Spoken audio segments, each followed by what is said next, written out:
Good morning, everyone, and welcome to today's forum, Environmental Sustainability, Values-Based Green Transitions for Singapore Businesses. The event will commence in 5 minutes' time.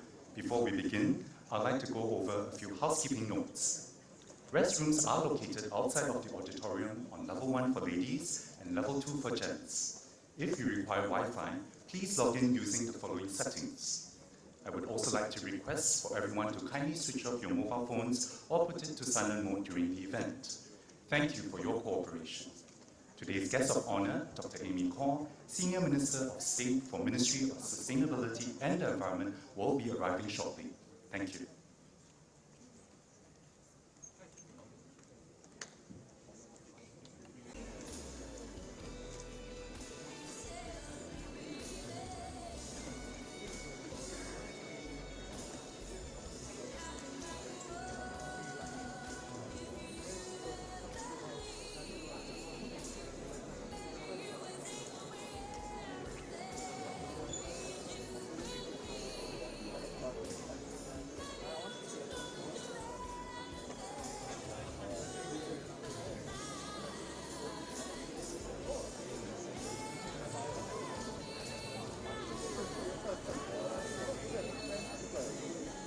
Respected guests, ladies and gentlemen, please rise to welcome our guest of honor, Dr. Amy Khor, Senior Minister of State for Ministry of Sustainability and the Environment.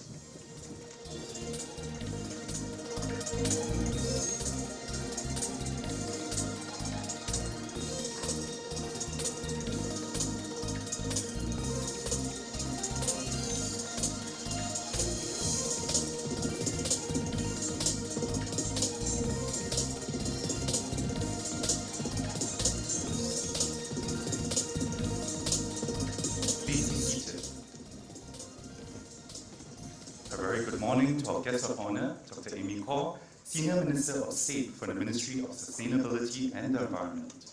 Singapore Polytechnic's Principal and CEO, Mr. So Wai Wah, distinguished guests, ladies and gentlemen. My name is Fan Zijie, and I'll be your MC for today. On behalf of the organizing committee, thank you for joining us at the Singapore Polytechnic for the Environmental Sustainability, Values-Based Green Transition for Singapore Businesses Forum. The event would not be possible without the support from Workforce Singapore, Singapore Green Building Council, and our partners, Audacity, GRUNDFOS, Jurong Town Council, Singapore Business Federation, and United Overseas Bank. Today's forum aims to strengthen Singapore's capacity as an impact hub and advance national initiatives such as Green Plan 2030. Participants can expect to take away valuable insights and learn more about the tangible steps businesses can take to reduce climate change. Now, I would like to invite Mr. So Wai Wah, Principal and CEO of Singapore Polytechnic, to give his welcome address. Mr. So, please.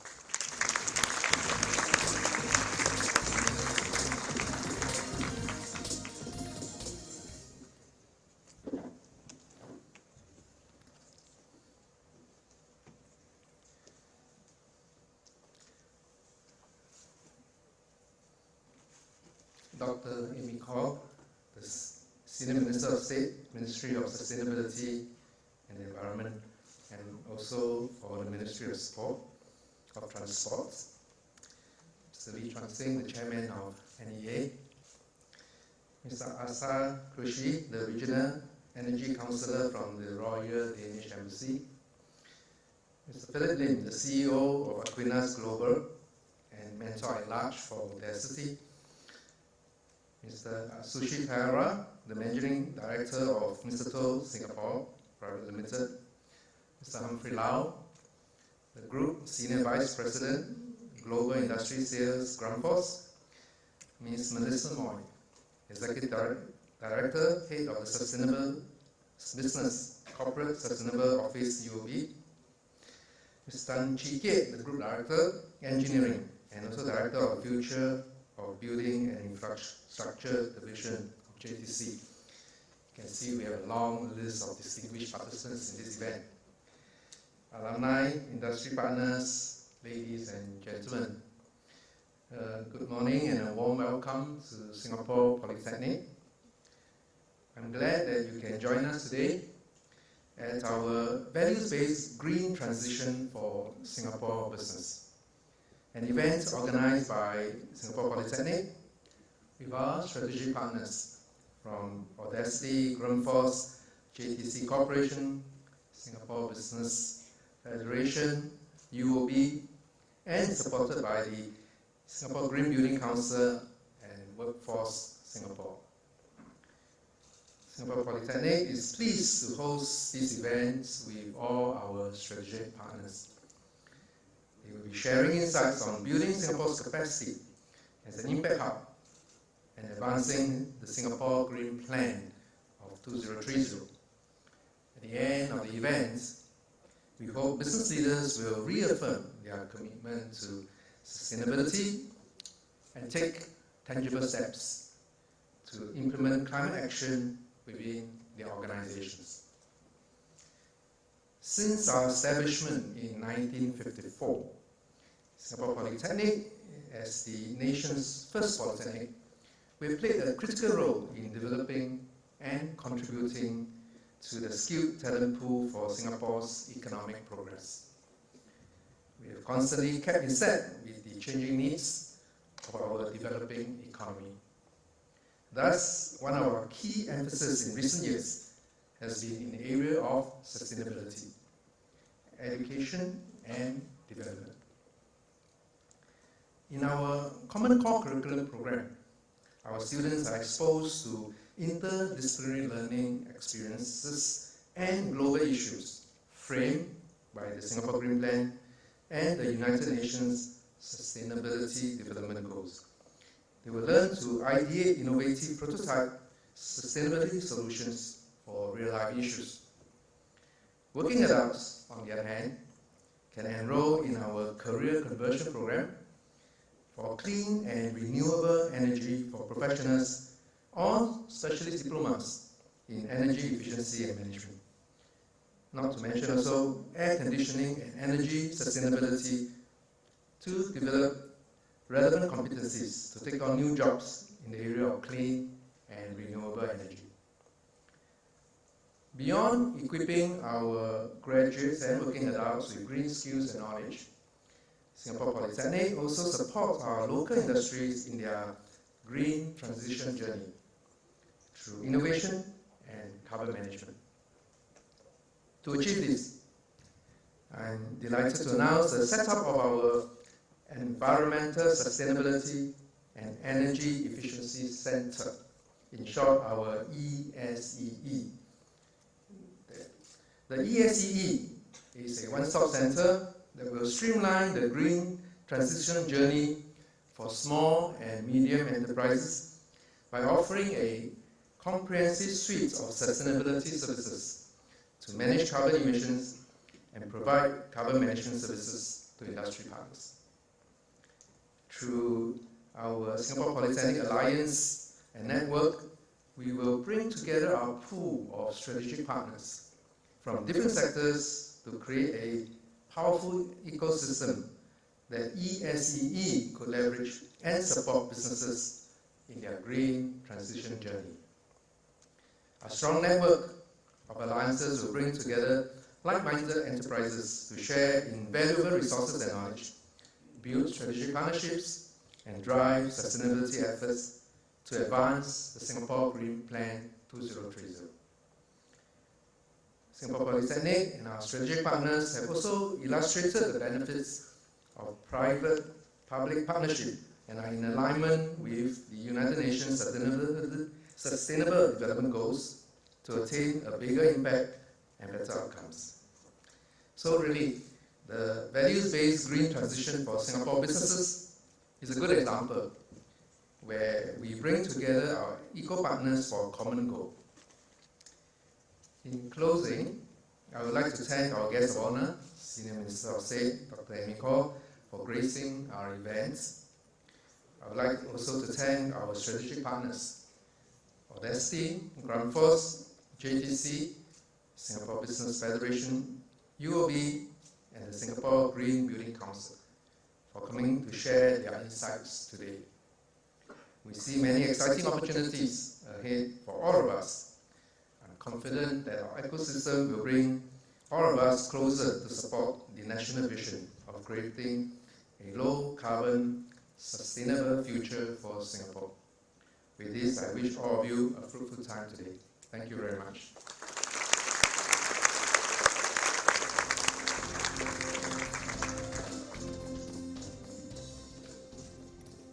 Thank you, Mr. So. Our next segment presents two keynote addresses, each representing different sectors focusing on sustainability. Our first keynote speaker this morning is Ms. Melissa Moy, Executive Director, Head of Sustainable Business, Corporate Sustainability Office, UOB. In her role, Ms. Moy supports the delivery of a sustainable business strategy across UOB's footprint, including the management and mitigation of ESG risk, development of sustainable business strategies and frameworks, supporting sustainable product innovation, and driving the bank's leadership in sustainable finance. Ms. Moy, please.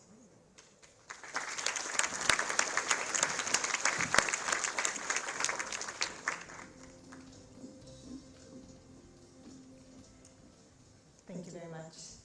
Good morning, everybody. Good morning to our guests of honor. Thank you very much for this wonderful opportunity to speak today on sustainable finance and sustainability. This is the perfect venue for us to be having this conversation. Academic institutions like Singapore Polytechnic, who have taken a leadership role in this space, bring together individuals, companies, to exchange under academic rigor and conversation and to inspire the next level of leaders and the current leaders in this business. And so what I want you to do today, and I'd be remiss if I was standing in a university, in a polytechnic in front of a crowd and not give you any homework or an assignment. So we have three things I'd like you to take away today. Number one, as you listen to the speakers today, think about your own or your company's commitment to sustainability. Is it responding to the call? Is it responding to the urgency and the needs that we need to address the issues around sustainability today? Number two tangible actions that you can take back to your leadership, to your community, that you can do to start this change now. And for extra credit, because we're in Singapore and we all like some extra credit, find two people today that you can connect with that will help you on this journey. So 3 assignments, there'll be a quiz at the end of the day. So what I want to talk to you today about are a couple of things. I have 10 minutes. I could talk about this for hours, as you can imagine. But I wanted to give you all a bit of a macro view of some of the trends of sustainability that are happening around the world. Then number two, what are the risks and opportunities that come with this and why it is an important topic for Singaporean businesses to be thinking about. And then number three, a brief sort of dive into the type of sustainable financing that financial institutions like ours can help you along this sustainable journey. So why are we here today?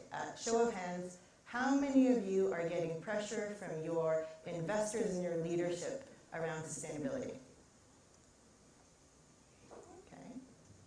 How many of you are getting pressure from your customers around sustainability, asking you questions, clients?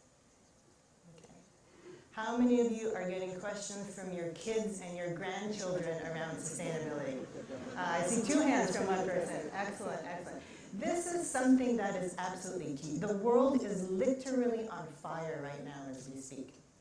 And so we're seeing these tangible and very real-life examples of people really understanding that this is an issue that is not for 100 years from now, not for multiple generations from now. This is an issue that will impact and is impacting our lives and the lives of our children.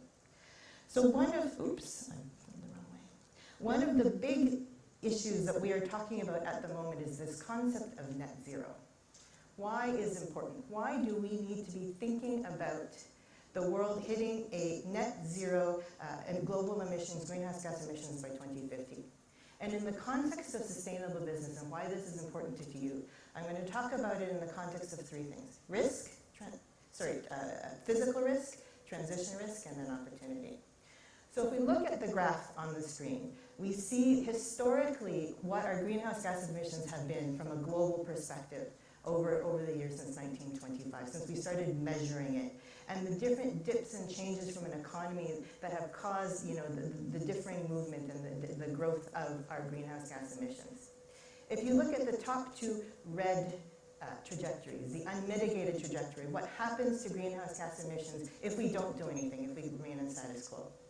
And if you look at the second line, what happens if we go by the existing country commitments from the Paris Accord? We will hit a 3.3 degree or more global warming pathway by 2050, which will unleash a series of continued catastrophic climate-related events. We'll look at sea level rises, increased droughts, increased flooding, changes in terms of patterns for growth in terms of agriculture. And from your business perspective, there's a whole host of physical risks that you will have to deal with, operating in Singapore, operating in the region, and operating around the world. Whether it be your supply chain being interrupted because low-level flooding or ocean or sea level rise has caused the train or the transportation network in Southeast Asia to not be able to work. Whether it be the agriculture supplies that you have, your raw materials being scarce because of issues around drought or issues around water availability. These are all physical risks that will have an impact indirectly or directly on your business. And this is why we are talking about, from a sustainability and business perspective, the need to be thinking about how you are going to manage and mitigate this risk and how you look at your business models. So this real physical risk piece is something that we as a bank look at, obviously within our portfolio, because we need to think about how you're going to be able to continue your business, how you're going to manage this type of business interruption, and how you're going to deal with the fluctuations in terms of pricing, for example, and of the commodities that you need in order to do your business. So this is very, very real. Now, the other trajectory that we look at is the 2-degree path and the 1.5-degree path. And to be frank with you, the 1.5-degree path is likely the one that we really need to be looking at. This is when we actually put into play the efforts that are needed in order for us to manage the change in climate that will happen over the next 30 years. This is the Paris Agreement goals you hear about. And this is why you are seeing a whole host of countries, including Singapore, making a commitment to being net zero at or around 2050. Asset managers and asset owners who are looking at their investment portfolios and making commitments to drive that commitment to net zero.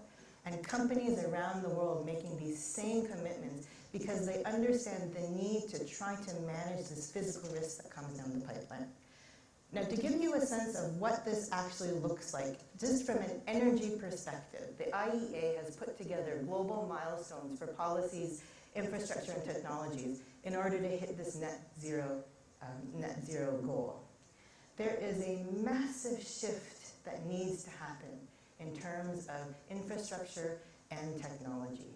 There's a massive shift in terms of how we look at running our businesses, how we look at powering our communities and our countries, how we look at driving our cars, how we look at building our infrastructure.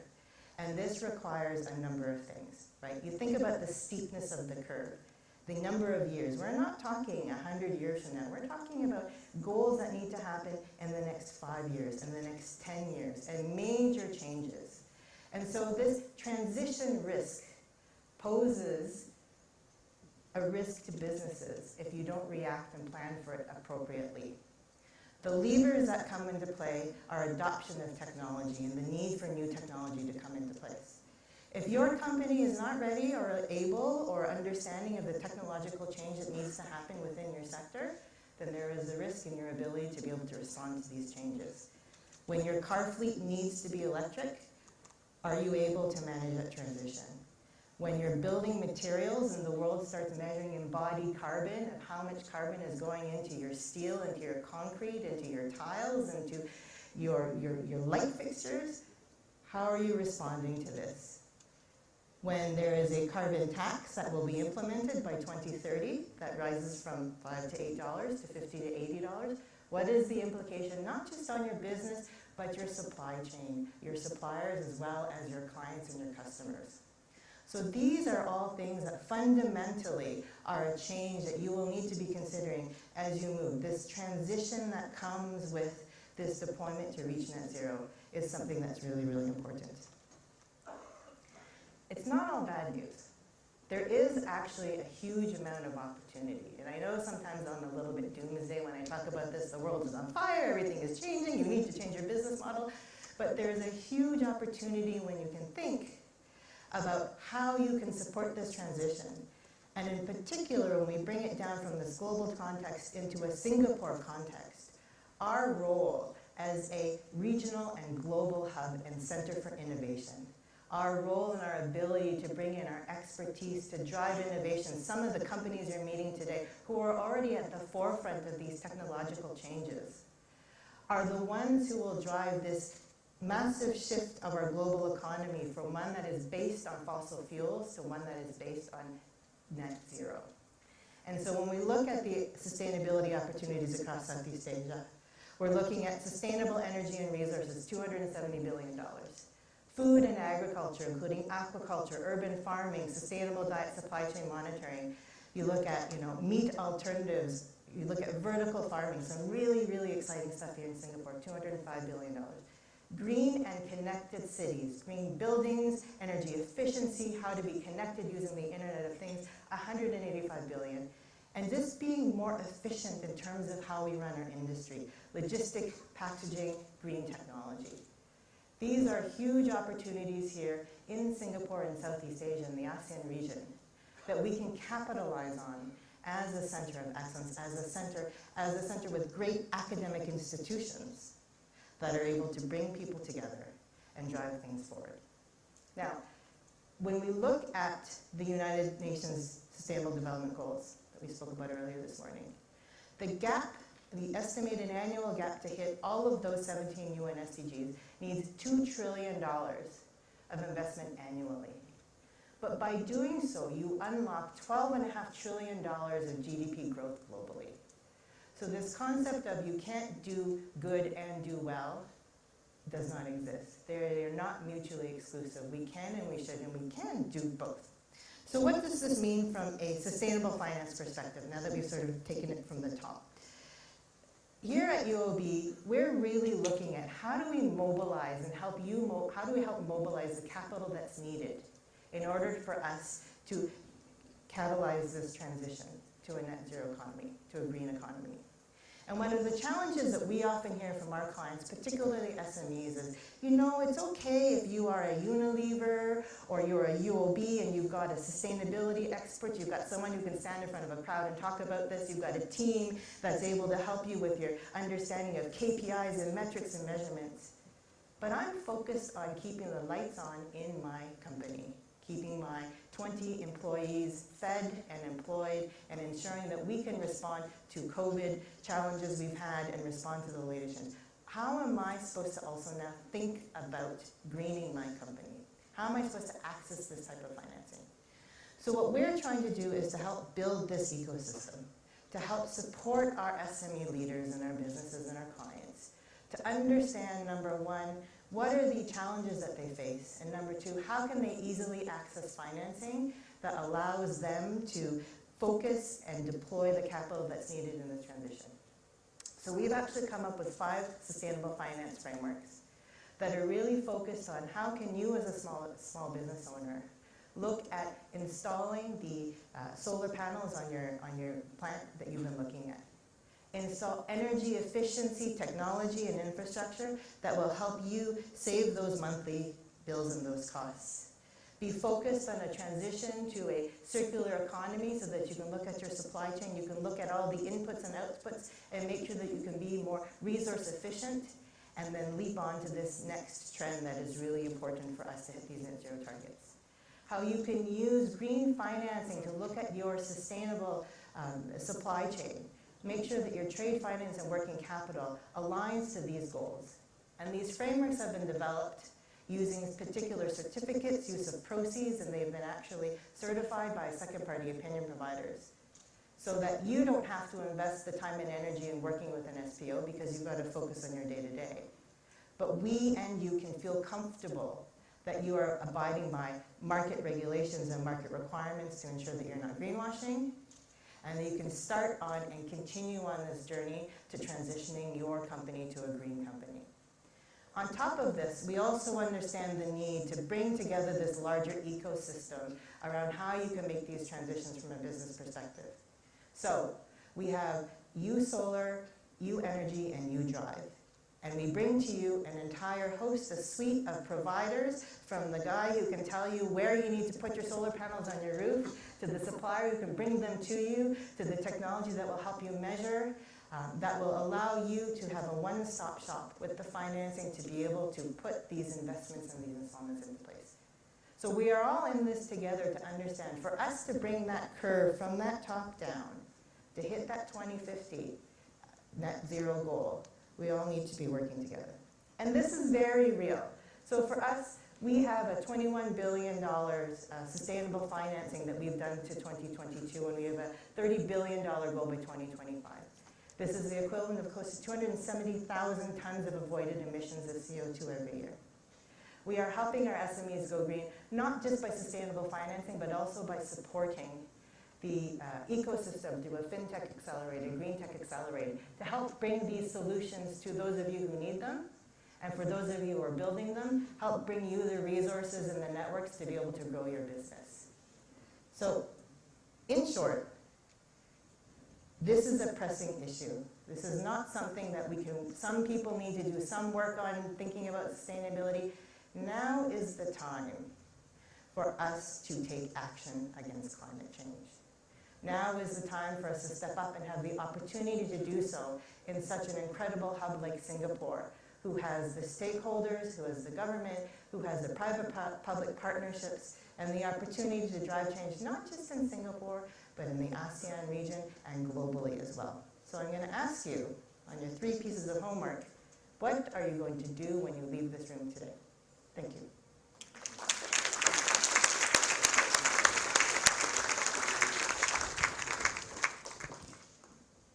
Thank you for an insightful sharing, Ms. Moy. It's promising and heartening to learn how financial institutions such as UOB are paving the way towards environmental sustainability.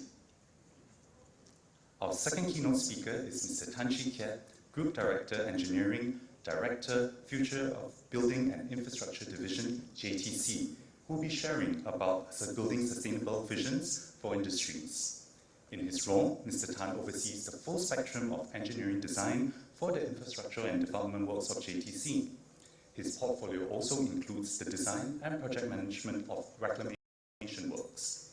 Concurrently, Mr. Tan is covering Director, Future of Building and Infrastructure Division, where he leads the collaboration and partnerships for research and development projects, as well as the adoption of integrated digital delivery in JTC projects. Over to Mr. Tan.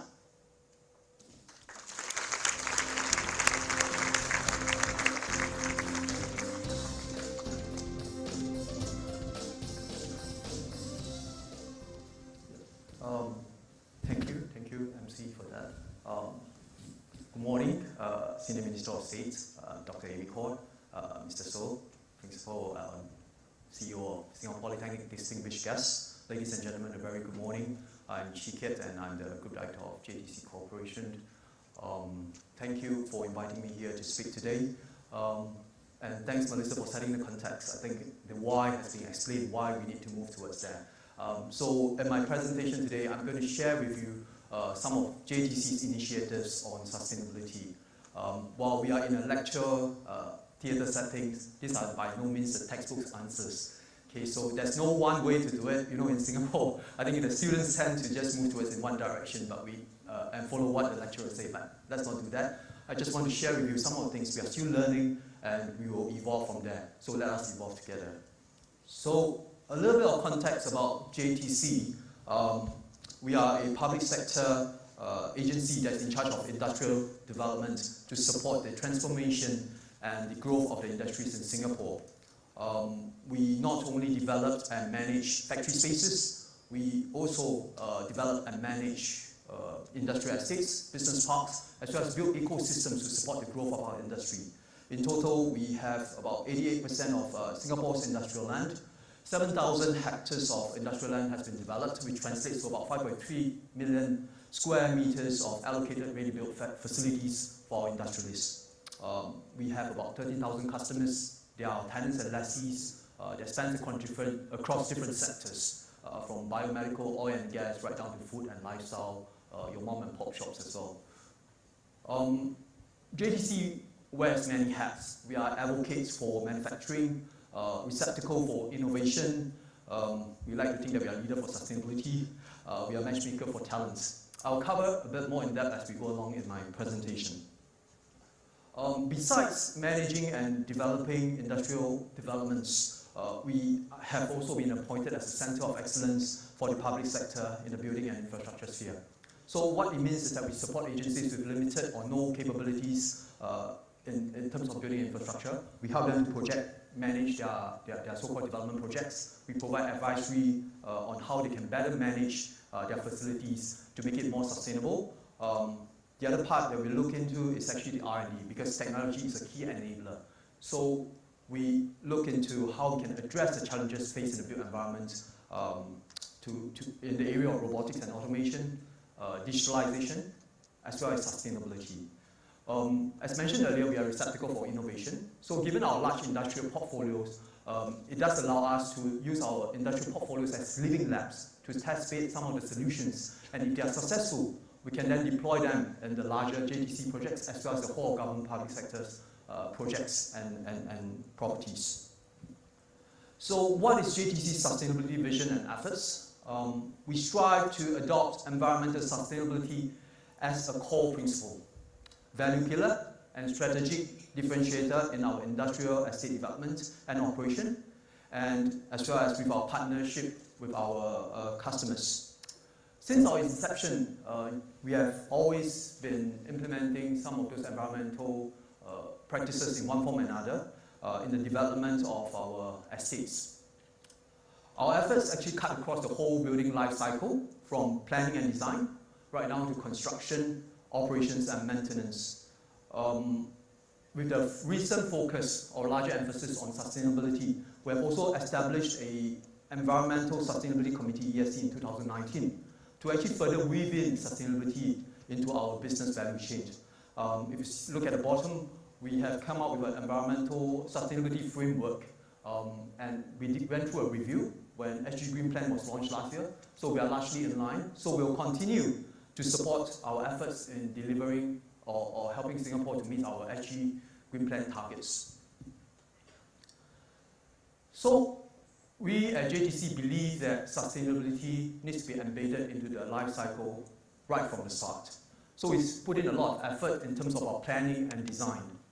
At the estate level, sustainability has been adopted as a key design principle under our urban design guidelines. One such example is how JTC has incorporated green mobility and car lights into the planning of our estates. So if we look at our major estates, industrial estates, they all are located at major transport nodes. If there are no major transport nodes, we build one. We bring the major transport node there. So if we look at our Punggol Digital District, where we are building now, we have the estates planned. We also planned with a MRT station to be there as well. To ensure that the further deter the tenants and lessees from driving, we also have to ensure that the last mile connectivity is there within our estates. So what we did is we provide shuttle services within there, so as to further deter them. And in fact, as a recognition, we won the Best Car Light Advocate Award this year, the Land Transport Excellence Award. And moving forward, we'll continue to look at electric vehicles as well, and providing more EV chargers within our estates.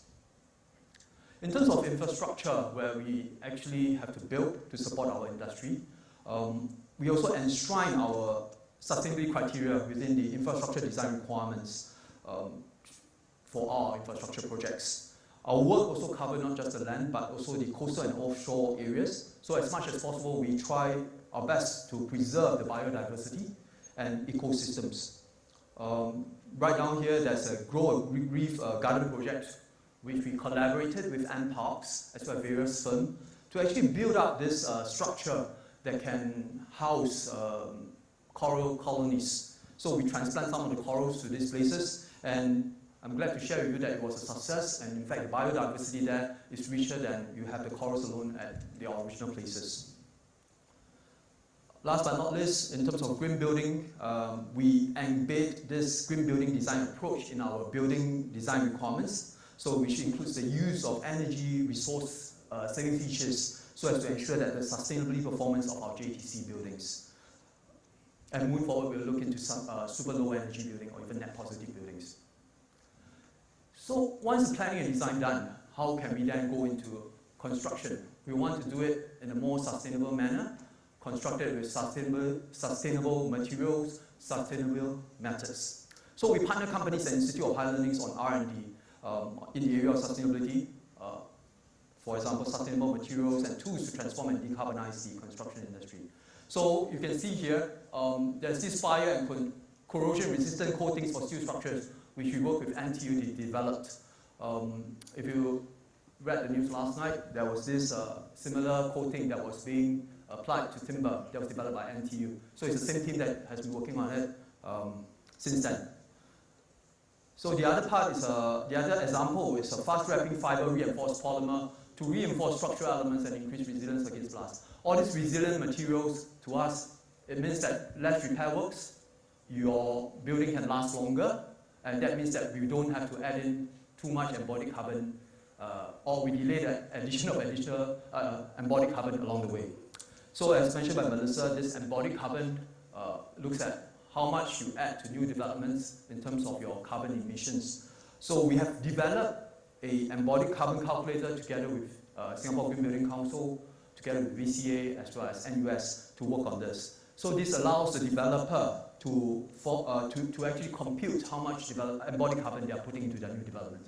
And then they can make a considered decision on how they want to choose their sustainable materials, whether they can use less of concrete, less of cement, instead use steel.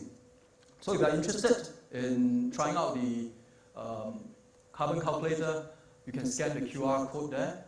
It's also available on Singapore Green Building Council's website as well. So once the construction is done, I think the other major part of a building's lifespan is really the operation, and you will spend tens of years, much longer than the construction period. So while we can put in the building management system to optimize the aircon and the energy usage within the building itself, we at JTC looks at the district level what we can do. So we develop our own smart estate management systems called the Open Digital Platform, ODP in short, to enable smart devices and integrated operations. The ODP basically connects district management systems on different communication technologies and optimize the building operation according to the real-time data. So what it translates to is better efficiency at the estate level. So with economies of scale, we can do more. The other part, a key pillar within the SG Green Plan is really the part about energy renewables, right? So at JTC, we have also embarked on the solar land and solar roof program. What it means is that we make use of our unused available land as well as available rooftop to actually install PV panels so as to harness the solar energy. Besides that, we also carry out R&D to enhance the efficiency of the PV panels. We're also looking at integrating urban farming together with PV panels. So it's better use of the land as well. So while we can develop and operate our properties in a sustainable manner, we also want our business partners, our customers, our tenants and lessees to also operate in a sustainable manner as well. So to this end, we have worked with A-Star and TUSUD to develop a Green Compass, an assessment tool that actually helps to measure the sustainability maturity of the firms, help them identify gaps, and then they can then strategize improvement pathways to actually help them in their business strategies.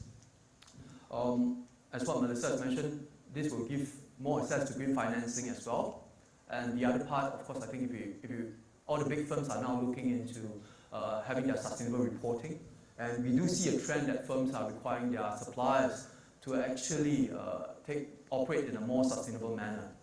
So the Green Compass is a good start because that will ensure that the companies, when the big firms do require your suppliers to actually be green, they will be ready for that.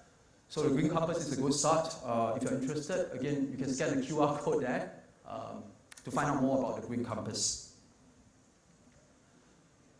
So, as mentioned earlier, we take a collaborative approach to bring various parties in the built environment value chain together to achieve sustainability.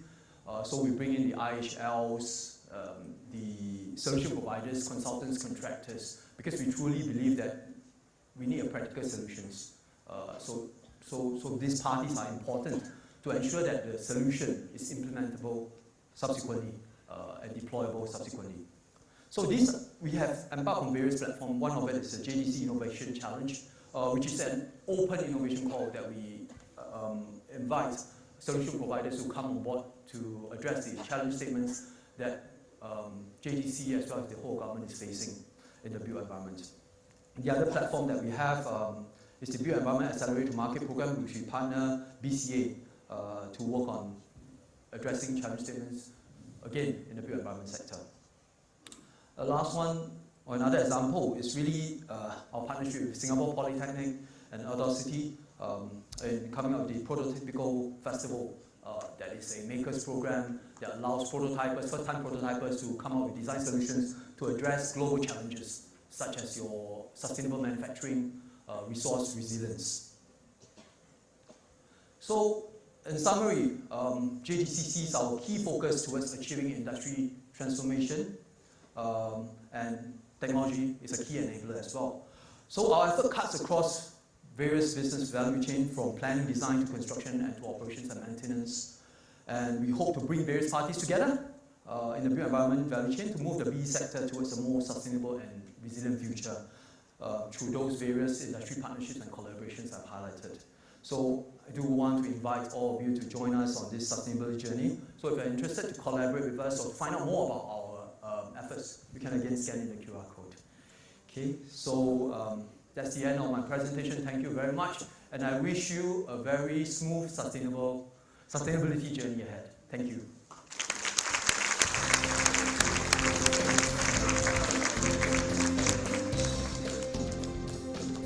Thank you, Mr. Tan. I'm sure many participants and business leaders here today have picked up new insights from your sharing. We have now come to the highlight of today's forum, a panel discussion surrounding values-based green transitions for Singapore businesses. I'll now like to invite our panelists on stage to their respective seats, please.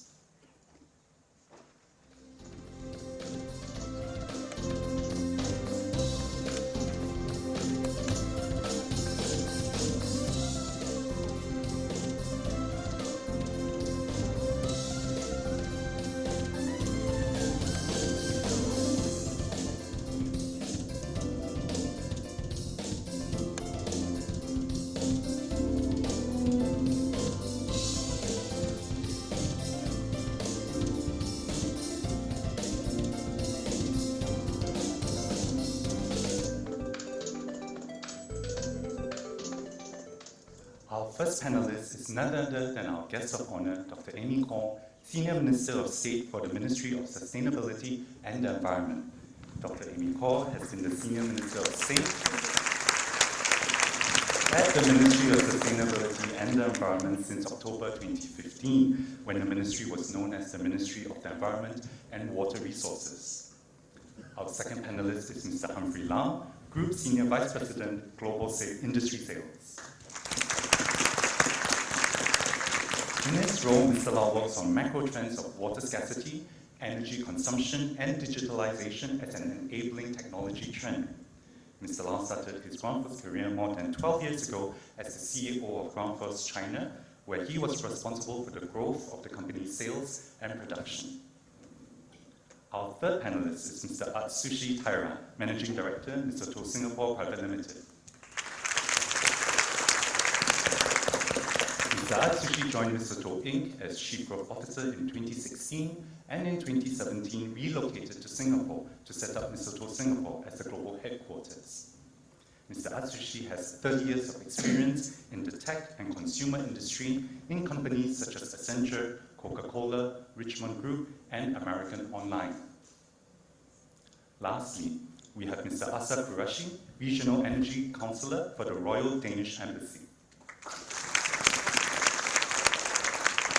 As the Regional Energy Councillor in Asia, Mr. Qureshi works closely with trade sections at Danish embassies and energy specialists across Asia. His role involves developing close relationships between government-to-government programs, Danish export promotion functions, as well as financial instruments designed to support energy projects. Today's panel discussion is moderated by Mr. Philip Lim, CEO of Aquinas Global, Mentor at Large, Audacity. With over 33 years of general management experience across the energy, healthcare, and airline industries, Mr. Lim is building sustainable and ESG-focused ecosystems for a wide variety of companies through advisory, impact investments, and business model innovation. Without further ado, I'll pass the time to Mr. Lim to start the panel discussion. Mr. Lim. Thank you very much. Good morning to all, and welcome to all our guests and our guests of honor, Senior Minister of State, Dr. Amy Khor. Today's topic for our panel is pertinent and urgent. Although sustainability has gone mainstream, we need to look beyond the often focused E of ESG. The S and G imperatives, the social and governance issue, are often not given the due attention. Yet, S and G are important values as we speak of the green transition. So to get everybody on the same page, let me just flash a slide here. What is the values-based green transition? So we have a definition here.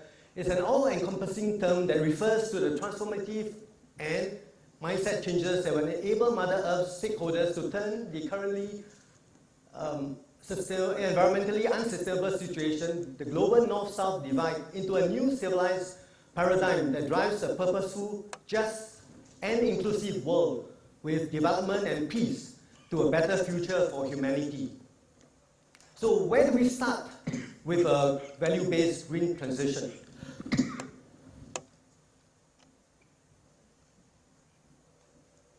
Okay, a good starting point is to unpack and operationalize the 17 UN SDGs, the United Nations Sustainable Development Goals, into 5 key areas where we plan, do, check, and act to address the challenges facing facing people and planet through prosperity, peace partnerships, where the coexistence of economic prosperity, social progress, and environmental responsibility positively create a fair and viable world.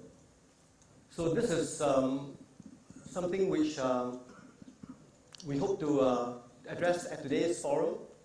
And ultimately, I mean, we want to lead to a world where we have economic development, social progress, and environmental responsibility.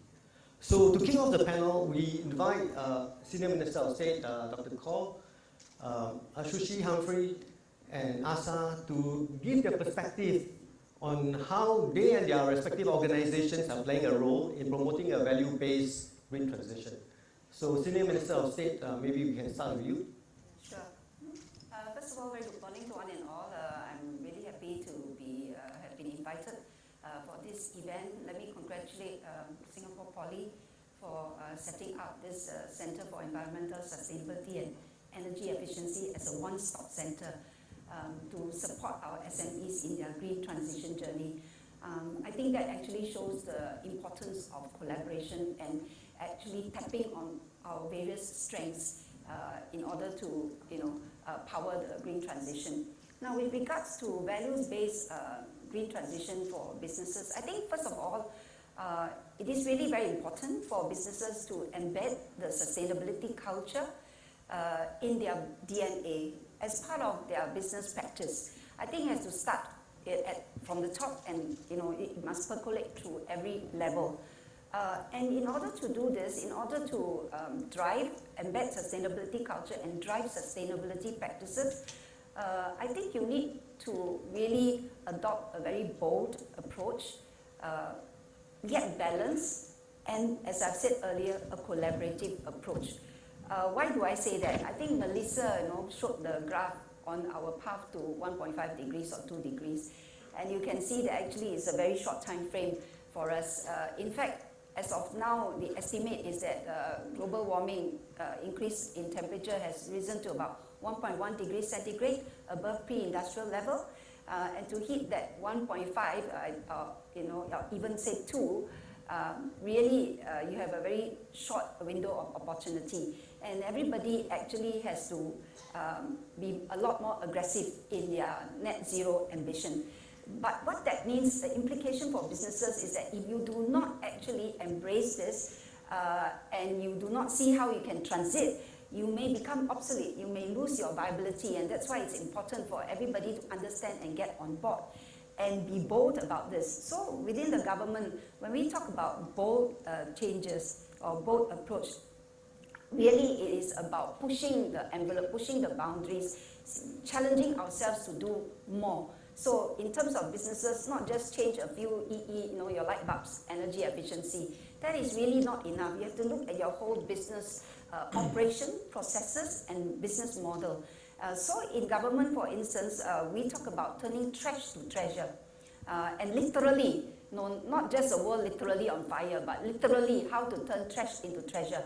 So one of the projects we have, for instance, is looking at incineration bottom ash that we send to our landfill, turning that into construction materials for non-structural use, for instance, and even going beyond that, looking at how we can use the IBA, for instance, to carbon capture and storage. So, a means of carbon abatement. And actually, we are working with this, for instance, with Republic Poly and GRUNDFOS Corporation on treatment of this IBA into turning them into construction materials. We are trialing this, and if it is successful, in fact, we have actually drawn up the standards for use. That means we can divert waste from our landfill, not just extend the lifespan of Pulau Semakau, our only landfill, but actually turn it into an urban mine. So we're going to call IBA treated new sand, right? Just like we have new water. And in fact, pyrolysis, chemical recycling technology, something that we are also working on with Shell. And the preliminary findings is that we can actually adopt such chemical recycling technologies like pyrolysis to turn waste plastic, single-use plastic bag, for instance, which has no value by itself or very low value, turn it into new products through pyrolysis. And then, again, that is about turning trash into treasure. And one more that I would like to share is TWAS Nexus, where we harness the synergies of wastewater and energy. And the idea really is to use food waste and the waste from the treatment process, that is used water sludge, co-digest to get biogas, which can boost electricity generation. And in fact, TWAS Nexus is going to be net positive in the sense that it's going to produce enough electricity to power itself. And that actually also takes off carbon emissions. So I think we need to go for that. And then just to end, when I talk about a balanced approach, is even whilst we are pushing for this, we need also to understand that there are trade-offs, particularly in Singapore, because of our fiscal limitation, our lack of alternative renewable energy. And because there are trade-offs, somebody talked about, just now Philip was talking about SDG, inclusivity and so on. There will be distributional impacts, right? Social implications, because there will be people who will be impacted, at least in the short to medium term, negatively. Even though in the long term, when you do this, the benefits far outweigh the costs initially. But there will be impact, and we need to look at how to support the industries and the people who may be impacted in the short to medium term. For instance, working with them to try and get them to pivot new growth areas, working on more sustainable processes. And for instance, in the energy and chemical sector, people who may be impacted, workers who may be impacted, how to upskill, reskill them, into, say, renewable energy sector. So I think these are areas that we are looking at, and of course, finally, collaboration. I don't think anybody can do this alone, whether it's government or the people and private sector. Thank you, SMS. So I think SMS has given us a very broad overview of what Singapore is doing. Perhaps we can turn now to ask him about Denmark. So Denmark is very similar to Singapore in many ways. Population size, national income, even your emissions, 0.11% of the total global emissions, very, very similar. Yet the Danish government has punched above its weight, particularly with its green diplomacy to mobilize global action. So can you elaborate how Denmark cultivates this sustainability DNA in its people and businesses towards net zero? Sure. Good morning, everyone. Honorable Minister, thank you for having us join the panel today. It's a very good question, and actually it's a long story, but really I think the big milestone occurred in the 1970s with the oil crises that affected Denmark very deeply. We had car-free Sundays, we had real problems in terms of sourcing energy, and it really triggered, I would say, a sea change in the way that the people, the companies, and the political leadership viewed sustainability. And we embarked on a journey back then that has brought us to where we are now. And just to throw some numbers out there, since 1990, our GDP has grown by 55%, whereas our CO2 emissions have fallen by 6%, by 38% in that same period. And we have also reduced our overall energy consumption by 6%. So the key point, and very much alluding to the keynote remarks that were made earlier, growth can happen whilst also addressing decarbonization. And this is also something that's important because for every country and every society, increasing the standard of living, increasing the social development and welfare aspects is paramount. But this can be done through green growth as well. And in 2019, we had our national elections, and this was the first election which was considered to be a climate election. This was the most important aspect in the voters' minds, and it resulted in a climate law that we agreed on in December 2019, a legally binding commitment to reduce CO2 emissions by 70% by 2030. Binding to all future governments with widespread popular support. And subsequently, a series of climate partnerships were established. And these climate partnerships, I believe there were 14, were very much led by the private sector. So the private sector was asked and requested and said, look, within your industry, what are the measures that can be taken to decarbonize? And these climate partnership reports, inputs, if you like, were then considered by the authorities and by the leadership and amalgamated and revised into the Climate Action Plan. And that's interesting because a lot of these companies have already adopted the SDG goals as part of their integral values. We made our first climate action plans and started focusing on the how, not the why. I think the why is important, but I think we've come to a point in human history where we need to move beyond the why and start talking about the specific solutions that can help us get there.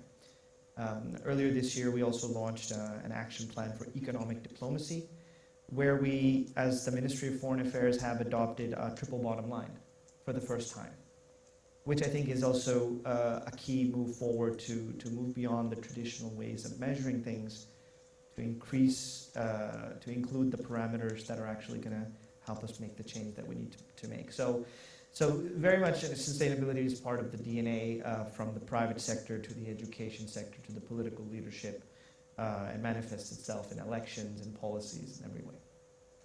Thank you, Asa. I think there's no wonder that Denmark has always been placed very highly. I think for the 2022 Environment Performance Index, which is an index created by Yale and Columbia University in the US, they were ranked the world's most sustainable country, and the second year in a row that Denmark has ranked first in the index.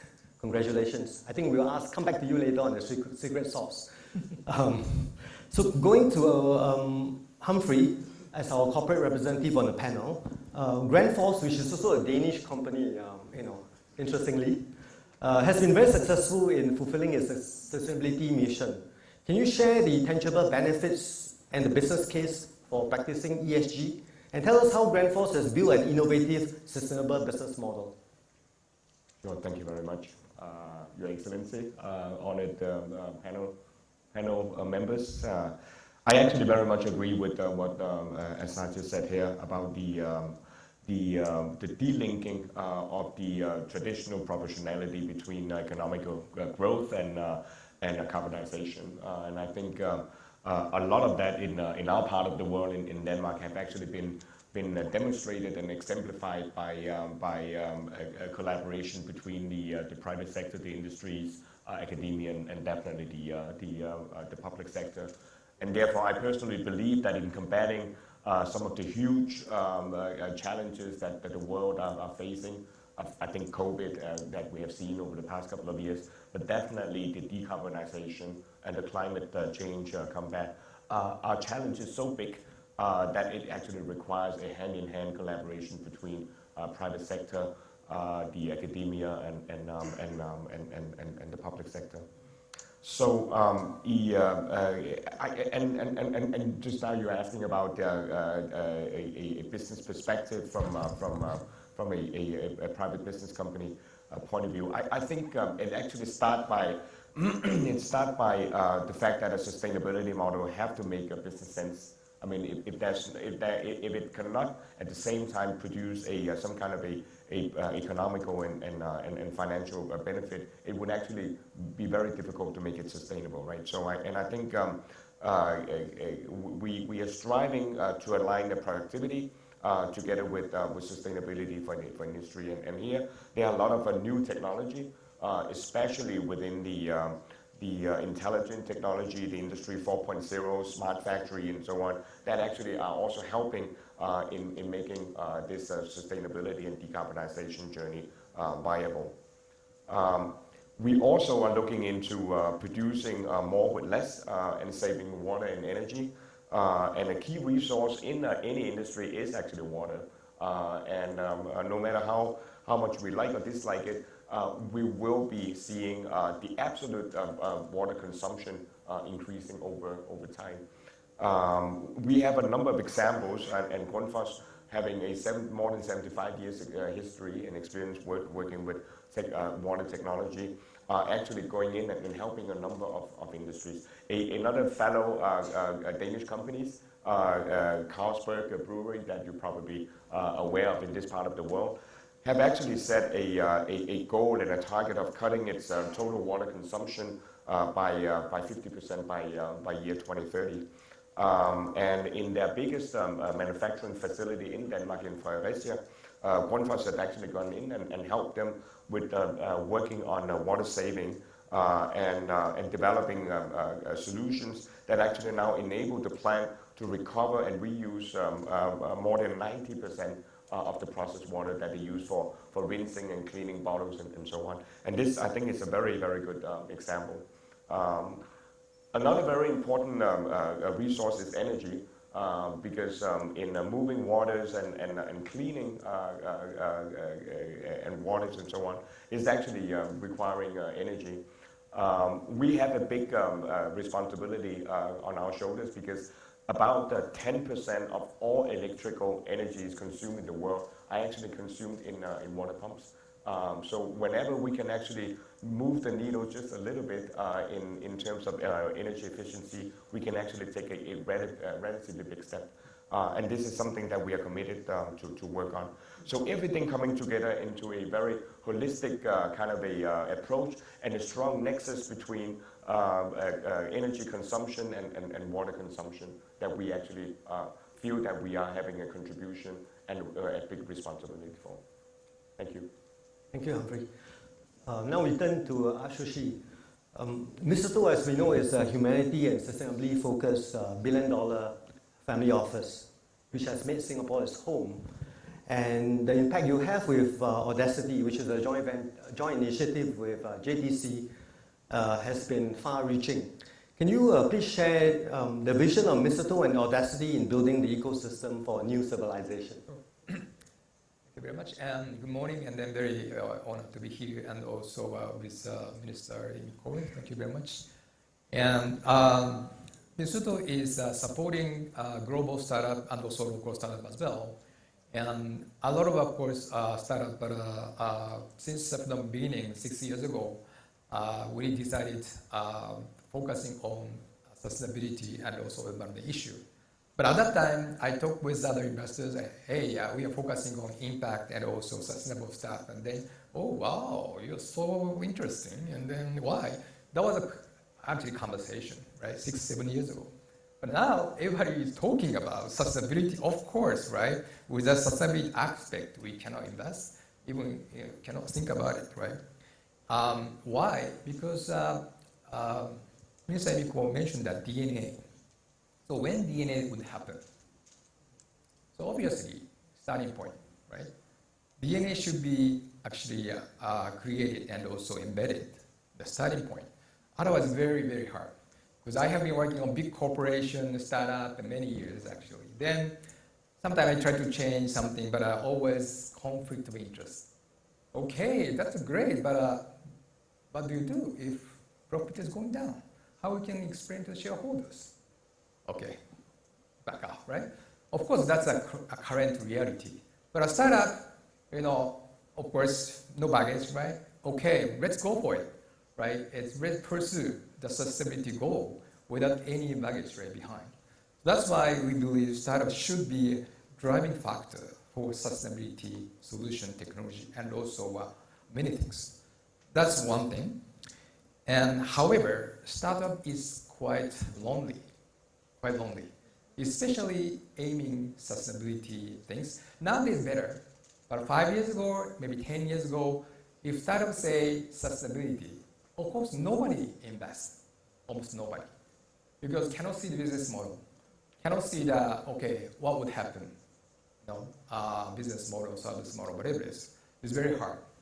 That's why, secondly, we are trying to create a community where people are like-minded and then share the goal and the value, which is actually Audacity. Audacity is abbreviation of the Alternative Universal Design for a City. So it's kind of trying to create an alternative solution with startup, and especially young people. Because it will take time, right?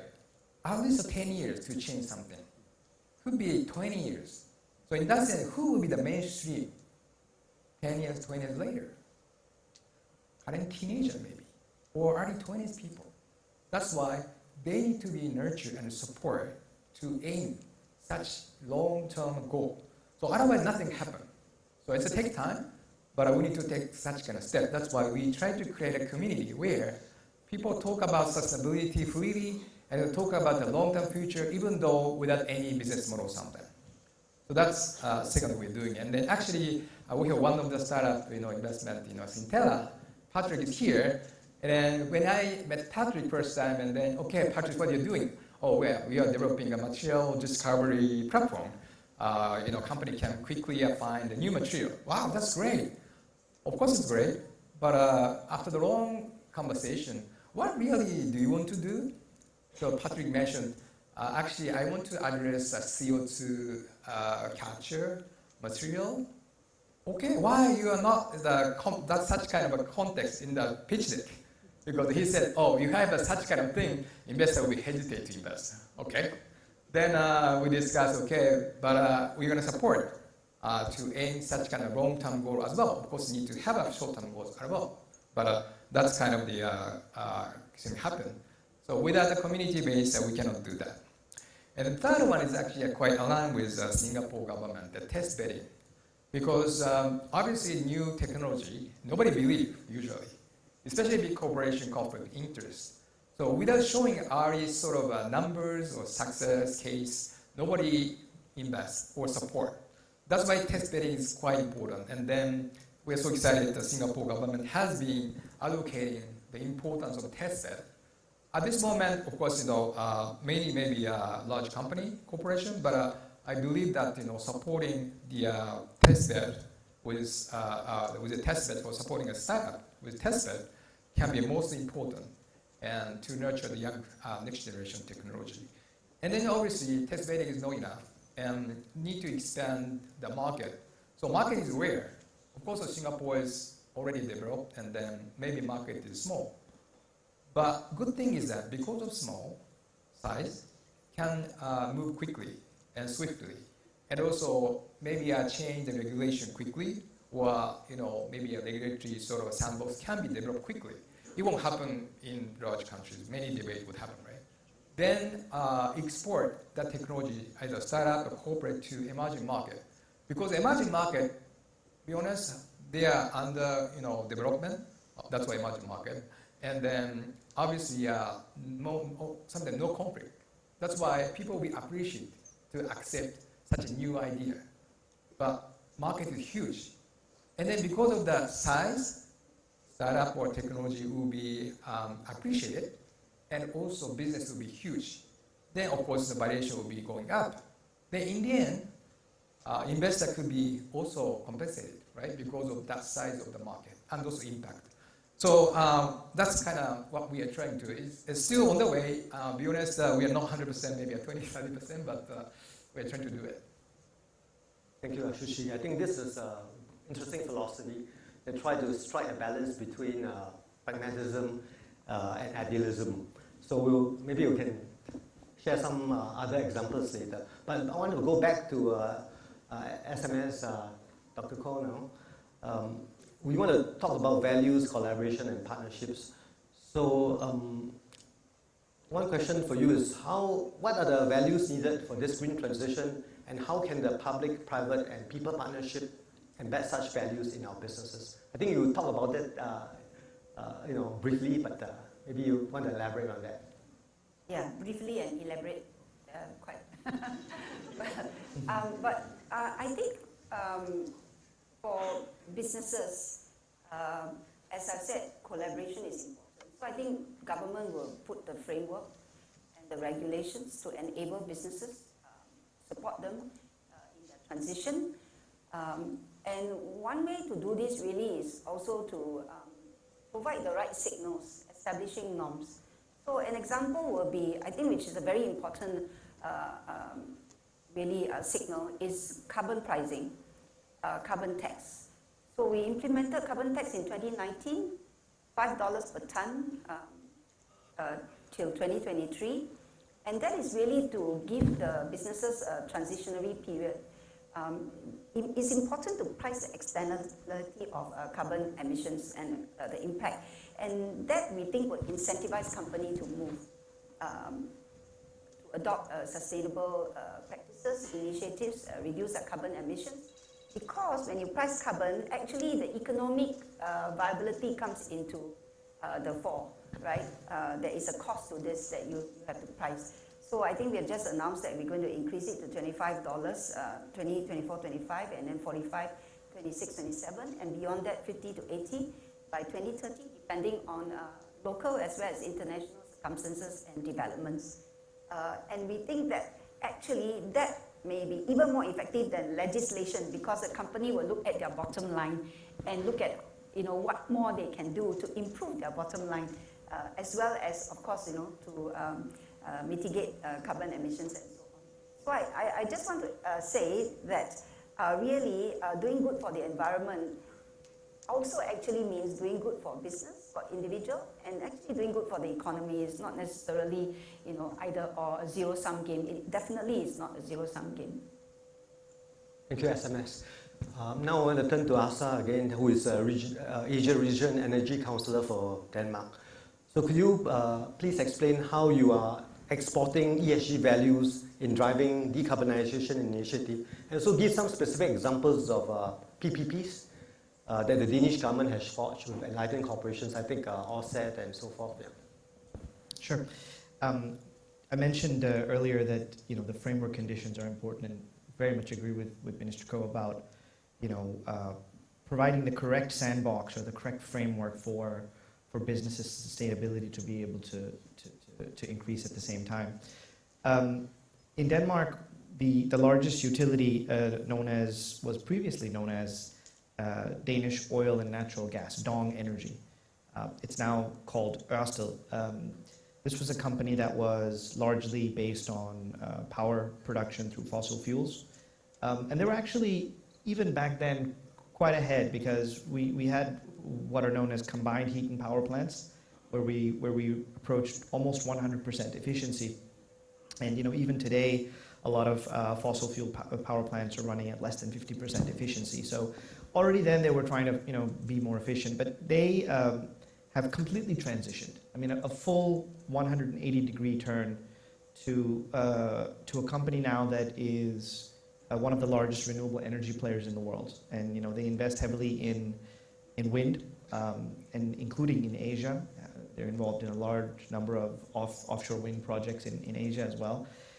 And this journey it's been quite remarkable. And as been acknowledged, I mean, they've been voted as the most sustainable company by Corporate Knights for 4 years in a row.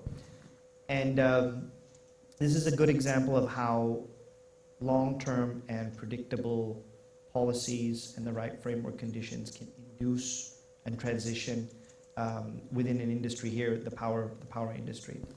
So we're obviously very, very proud of them. And we also have other examples where public-private partnerships and values play a role. There is a town called Kalundborg in Denmark where there is an industrial symbiosis. I was listening very intently to the JTC presentation because this could be something that we could talk about further. But in Kalundborg, there's 14 different stakeholders, including the municipality, the water utility, the power company, and a series of private companies as well that are using each other's waste. So they have heat, water, and power, and they're using their sort of residual leftovers from each other for processes in their own company. And it's really a good example because it's an example of efficient use of resources, but it's also an example of circular economy, where you can make a symbiosis in a particular area. So the steam that Ørsted produces is taken by Novo Nordisk, the pharmaceuticals producer, and used in their processes. But really, you couldn't do this unless the municipality, the national government, the utilities, and the companies all were part of it. And they regularly have Danish Technical University and academia involved in finding additional solutions or integrating new stakeholders into this symbiosis. So the examples are there, and I think that when these companies or when these players interact with partners in other countries, they bring these values with them. The sustainability values, the SDG values come along with the companies. Yeah. Thank you, Asa. So back to Humphrey. Could you just add, the perspective of GRUNDFOS in terms of public-private partnership, and what are the non-financial value capture and measurements of such sustainability-focused partnerships? Absolutely, and I think so now before we were talking about the financial benefits and the fact that they have to make sense, and definitely there are a number of non-financial measures that are also important to look into. I think first of all, it will be some of the key important stakeholders around the company, and I think for any companies. Besides for customers who are actually every day deciding on buying our products and offerings, our employees are obviously a very important resource and a stakeholder of ours. And I think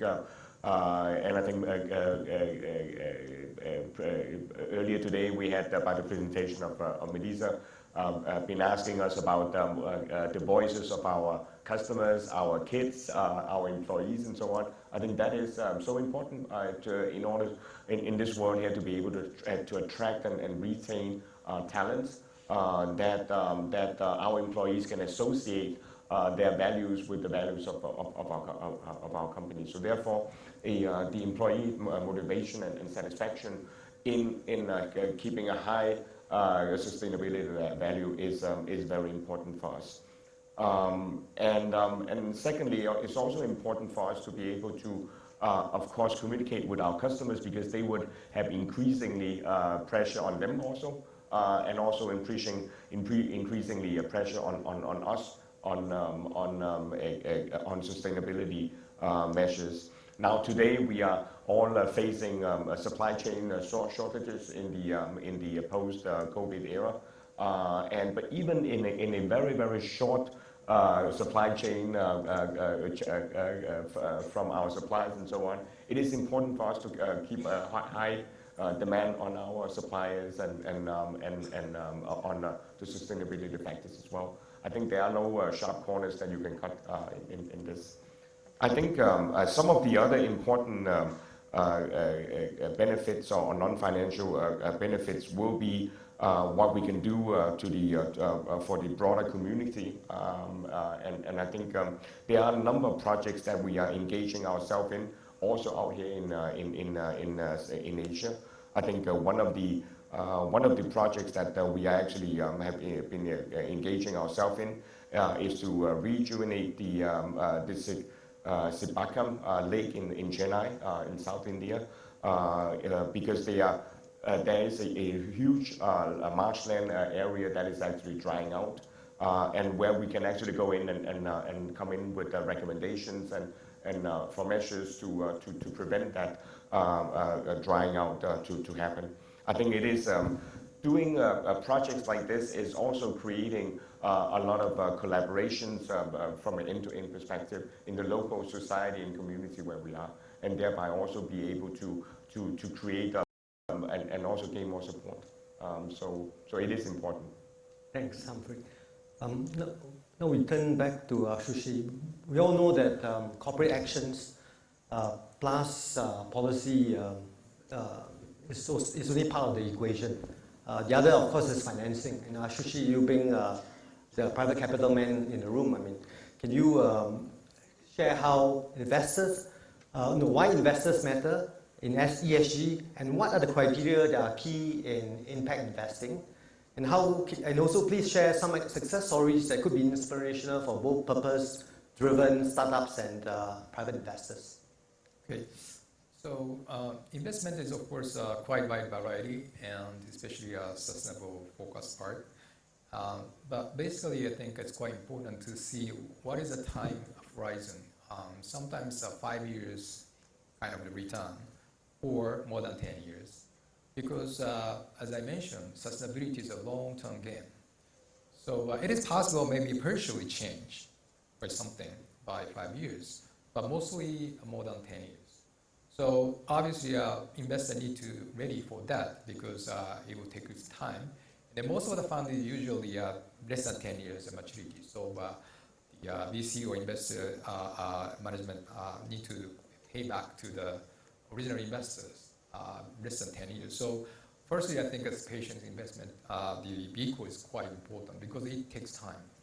And then also sometimes people say, well, it's a positive, but return on investment can be small. Right? Maybe that's the case because we don't have many cases. But at least one cases we had, which is slightly different from building or infrastructure, but it's part of infrastructure maybe. It's a startup called Zipline. You can search Zipline Rwanda, Africa. So it's a fixed wing drone. It flies 200 kilometers autonomously, fully autonomous, no operators needed. And then bringing the vaccine and also medicine and broad pack to the remote area. So they funded the company 10 years ago. And then 10 years ago, we saw the one piece of paper, hey, this is my vision. Then it's a flying drone, and then parachutes dropping. And then, there's a broad pack, and then people are happy. Okay, wow. The number one piece of paper.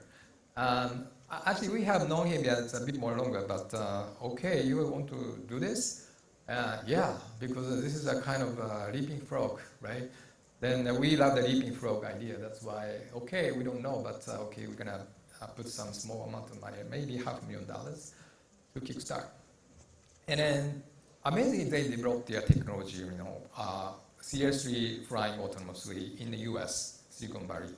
They tried to deploy in the US. So obviously, no way. It's a flying and then parachute going down. What if that thing is a bomb? It's a disaster, right? So that's why I pushed back. And then almost bankruptcy. But we actually are running around where is the best place to deploy. Could not be US because regulatory said no. And then eventually found Rwanda, Africa. Because Rwanda, you may know, is the logistics is very bad. And then especially for medical care system, it's very bad. So founders, it's quite brave to go to Africa, from Silicon Valley to Africa. It's quite, that is just a leaping frog, right? And then deploy. And then maybe you can see many videos, it's flying. And then they developed the emergency purpose drone system. And then obviously because of quite appreciated. That was before COVID, but because of COVID, I think people so appreciate it, and also brought package delivered to any small villages in half hours. And then now, Rwanda is the most advanced medical emergency logistics in 5 years. That is possible. That's a leaping frog. And then finally, USA government said, hey, what are you doing outside? You should come back. And then US government invited to come back, and they changed regulation finally. So it took almost 10 years, but that's the case. And then you can also Google Zipline and also Walmart. Walmart decided to use the system to deliver their goods. So it's not just an emergency purpose. Now they deliver maybe shampoo or maybe something daily stuff, right? So we actually experienced that. Oh my God, one piece of paper actually went to the Africa and then created a social impact, and then back to developed countries. And then obviously variation is now over 1 billion, 2 billion. So from our perspective, it is possible to pursue big social impact and also big return on investment. However, investors should be also very patient, need to wait. Still on the way, right? Now 8 years, but it will take maybe another 2-4 years to exit. So we need to wait. And also we need to support such courage move, like if you compare it to Africa, usually most of investors say no. Actually, many investors said no, but we pushed. That's the only way, go for it. So I think that kind of the support will be super, super required. Not just a drone. Many sustainable technology will be similar situation anyway. That's why I think investors' role is important. Not just the money, but also support such kind of a courage movement. Thank you. Thanks for sharing, Sushi. We hope you can find a similar company here in Singapore. Yeah, and actually, I want to come here, Singapore as well, and to connect the main island to the ship and board to deliver something. I don't know the current situation and discussion, but hopefully Singapore will support such move. Very good. So now let's take the discussion back to the role of Singapore in the region. Here I have a question for SMS, Dr. Khor. How can Singapore businesses play an influential role in the region? Yeah. So first of all, I think for businesses, today we are talking about how to support particularly SMEs. I think SMEs actually have many ideas and solutions, but we need to build their capacity in the area of sustainability. Just now we are talking about access to support, right? Actually, we do have many grants, for instance, environmental sustainability program, and you can help the companies to build up their capacity in sustainability practices as well as sustainable products and services. And actually, we tie up with trade association as well as institutions of higher learning like Singapore Poly, Center of Innovation, Center of Excellence, with sustainability initiative, training programs and courses. And of course, your center, the new center, I think that is a way to support businesses, come up with sustainable solutions that they can market, commercialize, scale and market overseas. And in doing so, really that will help us, help our companies in terms of access to market as well as influence, right, in the region. So this leads me to my point about innovation, getting our companies to be at the forefront of innovations, R&D development, I think in line with what you're talking about, even for startup. And a very good example I want to highlight is, for instance, our collaboration with Eat Just. I think Singapore Poly collaborated with Eat Just and SFA. And that has resulted in the world's first regulatory approval of cell-cultured meat product. And in fact, they have successfully commercialized and scaled it. They have actually just opened, I think in June, Asia's largest chicken cultured meat production facility. And actually because of this, because of the support we have given and the collaboration, many of these alternative proteins companies are actually looking at starting out in Singapore and then marketing overseas. Don't need to go to Africa. That's true. Yeah. So really it is about how we can support innovation, R&D, and that's really important. And as you do that, you become the front runner, you become a trusted source of sustainable practice and business models that others would come forward, to source for. I think that happens in our water sector, for instance. Integrated water solutions. Many of our companies are already overseas, in terms of used water treatment facility and so on. And that also should happen for the other sectors, whether it's in food or in the waste sector.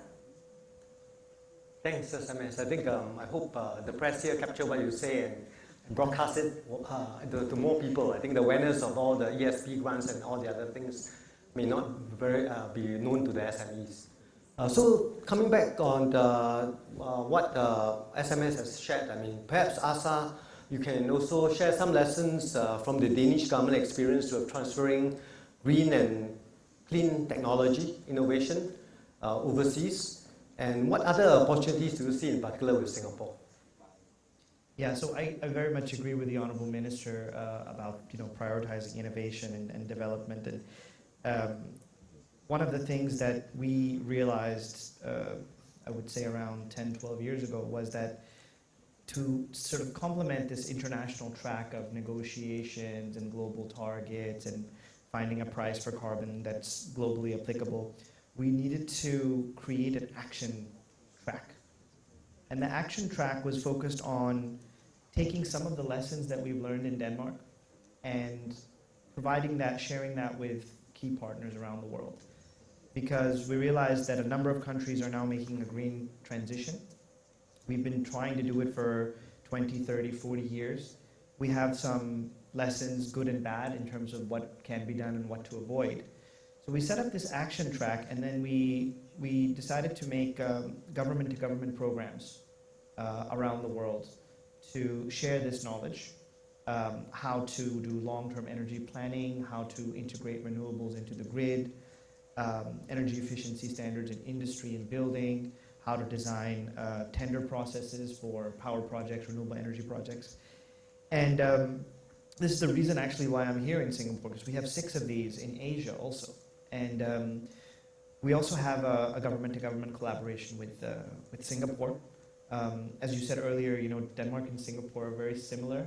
We're small, progressive countries that try to punch above their weight and try to spearhead new developments. And whether we want to or not, the region around us will look at us and try to say, okay, what did they do there? And is there something we can learn from there?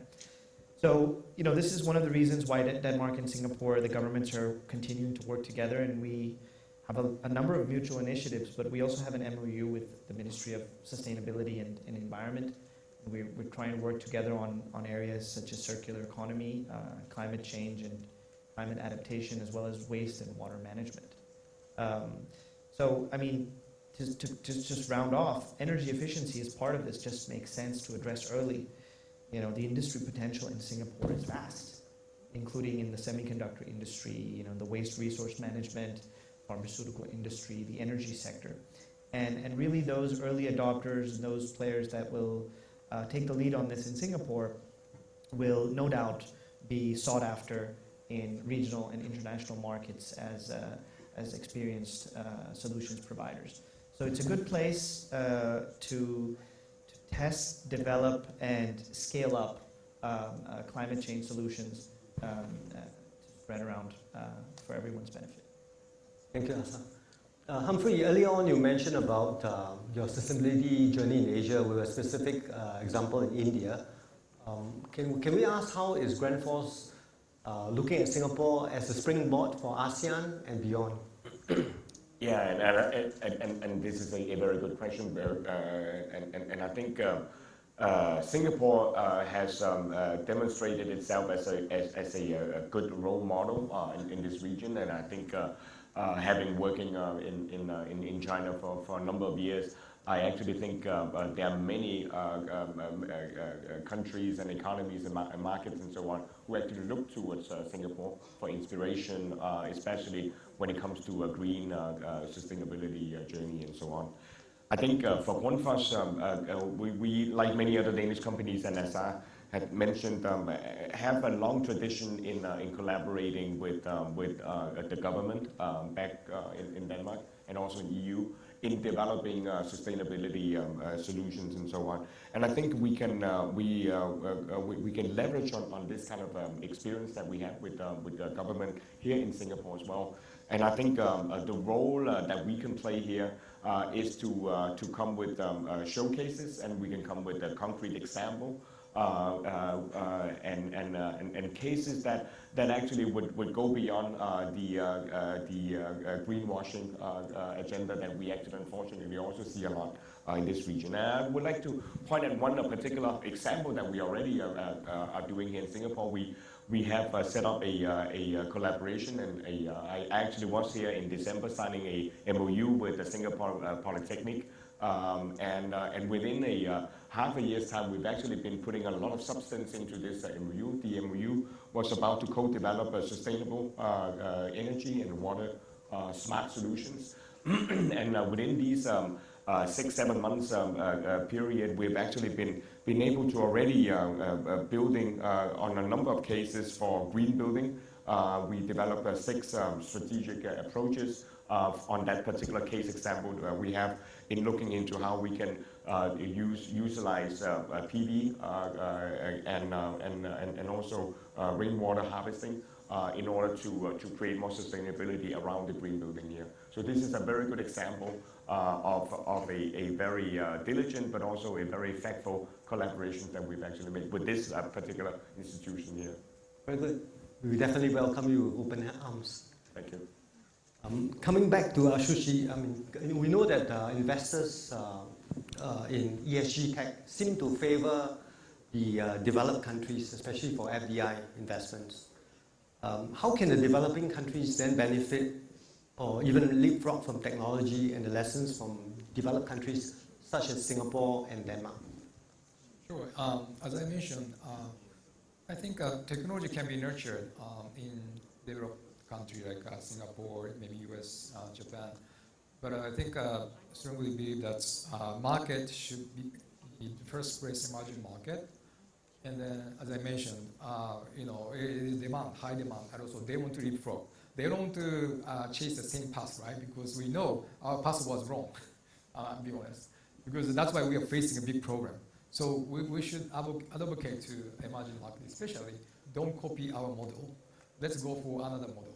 Then let's create the leaping forward model together. That should be our behavior. So obviously, developed countries have resources and finance and also talents they don't have. But they have a market, and the market is most important. That's why that kind of collaboration could be making sense. And then hopefully, we have to create a sort of a pan-Asia test bedding and also market creation collaboration with Singapore and also other emerging markets. That's still a long way to go, but hopefully we can set up for startup, and if startup can try here, and then once it is a legitimate state, and then can go somewhere, again as a test base, but an emerging market, and then create a leaping frog. That's, I think, one way of the collaboration. Thanks, Shushi. So I will come back to SMS, Dr. Khor. It has been about 2 years since the Singapore Green Plan 2030 was announced in Parliament. And so it will be good to take stock of our progress. So how successful has the Singapore Green Plan been in helping Singapore reach its, at least pursue its sustainability goals? Maybe you can share some concrete examples of successes. Thank you. Well, how successful we have been with the Singapore Green Plan, I think the jury is out there. Maybe I should follow Melissa. How many things is successful? Put up your hands. Anyway, the fact is we still need some time, obviously, to achieve some of the targets that we have set out in the Singapore Green Plan, but we have made some good progress. So in the area of energy reset, the pillar, for instance, we have actually scaled up our solar deployment. And actually, I think you will have read that we are, working on importing clean electricity from neighboring countries for its low carbon potential. That is really also to diversify and bring in more renewables because of our limitations, alternative energy constraint. In addition to that, of course, I think today in the newspaper you have read about electric vehicle. adoption and also a study that has been just launched between OCBC and NUS on EV adoption.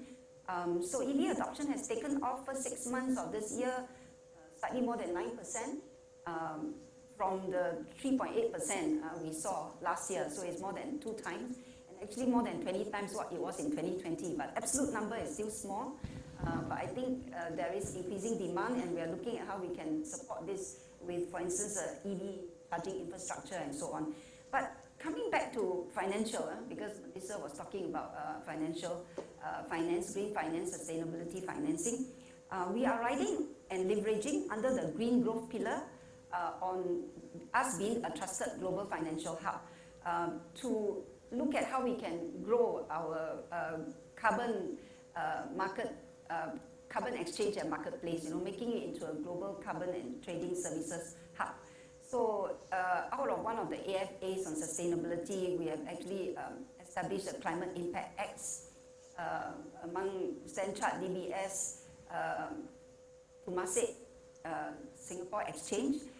And the idea really is to focus on carbon credits from nature-based projects outside, using technology, leveraging on this skills that we have, for instance, AI, satellite monitoring, blockchain technologies, so you can actually verify the quality of the carbon credits for the carbon exchange. And indeed, it is really to develop a trusted global carbon trading and services hub.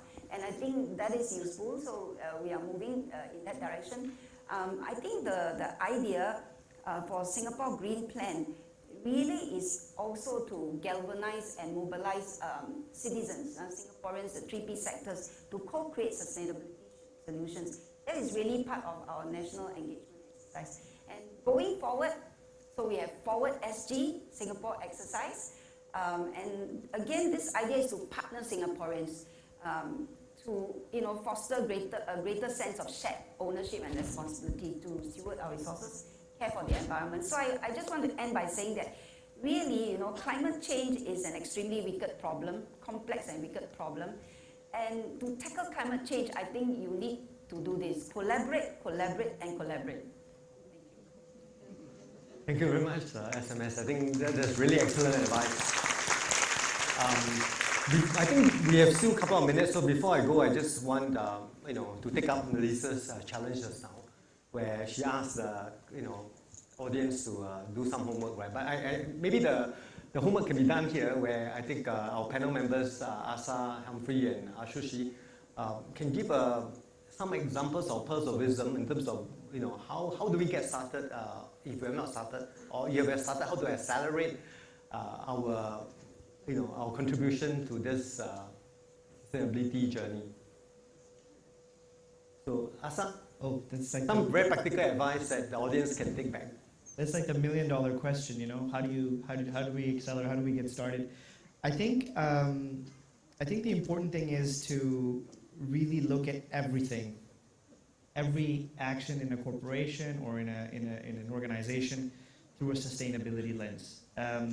And of course, there's a number of metrics available out there that can help you do that. There's a number of tools that can help you do that, but it really has to become core in the way. It's not an add-on. It's not an afterthought that we have as agenda item 9B. It's something that has to become, and it might feel a little bit artificial the first time you do this. It might feel a little bit strange, but it's really to try to nurture a different way of thinking in decision making. And I think that's a little bit vague, but it's a fairly important thing. Thank you. Humphrey. You need to turn it on. Yeah, well, I actually would I'm very low practical in this concern here, and I always think I get a lot of inspirations when I meet other people. So to take up the challenge from Melissa also before on what can we find a couple of people in a setting like that that actually can inspire me to get something started. And in terms of sustainability, there are issues and problems everywhere.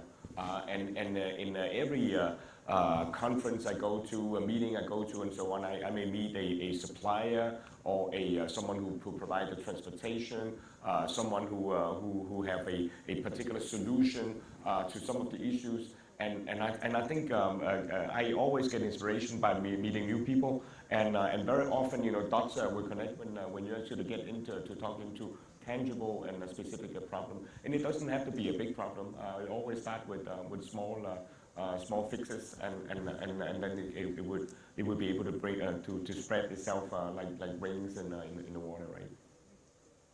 Okay, good. Start small, grow big. Exactly. Okay, so what about you, Sushi? Give one call to action or practical advice or something you've done that has worked. I see. Yeah, what we are trying to do always is that, especially decision making for startup, for talking with founders, we try to make out of the box thinking intentionally, because we have been trained to do something inside the box, then hit the goal, KPI, score is high, yes, nothing wrong. But in terms of the innovation and also changing the situation, it wouldn't work, because it is changing the things, right? In that sense, we cannot follow the current way. So in that case, you need to unlock the idea or yourself, right? So intentionally, I did, okay, I will open the box. I do it intentionally. And then sometimes, because of just one click, I get some idea. So even, it's a very easy, but not easy actually to have an out of the box, but try to do the outside the box way. But plus, in order to do that, I recommend to go the place where issue there. I visit Africa, for example, and then I got a lot of inspiration. Of course, I read a lot of articles and also papers, yes, but totally, of course, different, right? So I think in order to address issues, that better to go where the issue is most critical and then also tough, right? Here is a water problem. I think it's better to go somewhere in India. Drought is happening, and they see the exact things what's going on. So I think then that would trigger outside the box way. That's actually I'm doing. Okay, very good, thanks.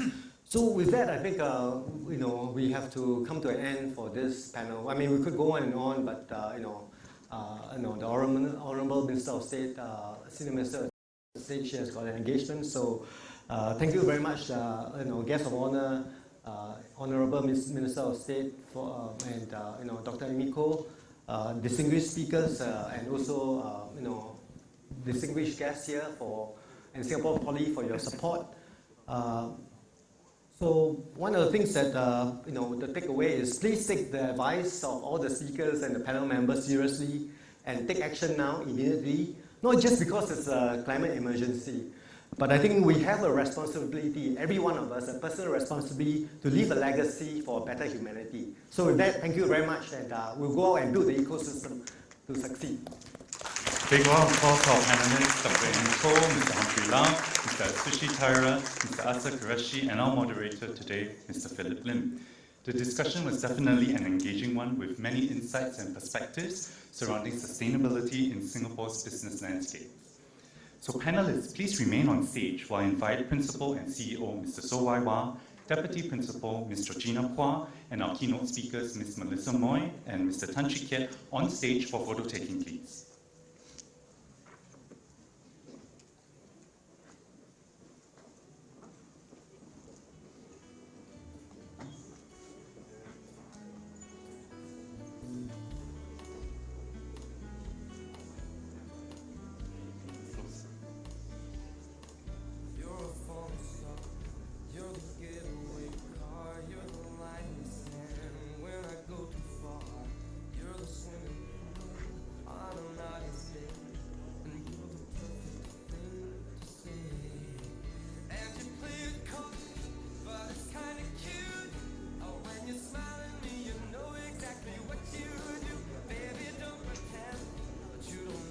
We've come to the end of the morning segment, and on behalf of the organizing committee, thank you for joining us here today at the Environmental Sustainability values-based green transition for Singapore Businesses Forum here at Singapore Polytechnic.